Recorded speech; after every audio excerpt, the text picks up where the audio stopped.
welcome back again to our channel, to my channel, and to your channel. Ngayon ay uwian na nga ng mga estudyante dahil 4:30 na ng hapon.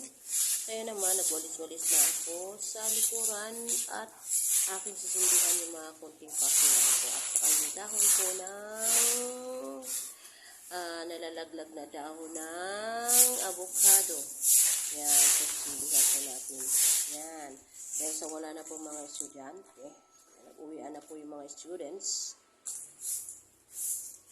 So, yan yung gagawin ko ngayong araw na ito. And so, sisindahan natin ang mga pasil na yan. Saglit lang naman yan. Hindi man makakarating yan sa neighbor. Yan.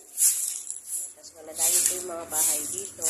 Yan, so, yun na, may mga papel pa pala, marami pang mga papel, marami pang mga papel, marami pala mga dahon. Yun, o.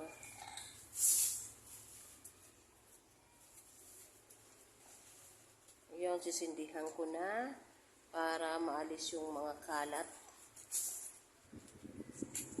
Para mawala na yung mga dahon-dahon na yan.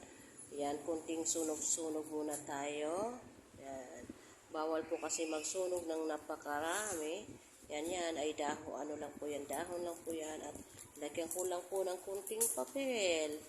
Yan. So, yun po yung ginagawa ko dito. Pero, hindi naman po yan araw-araw. Yan. At, ngayon, yun, binabantayan ko baka lumipad ang apoy.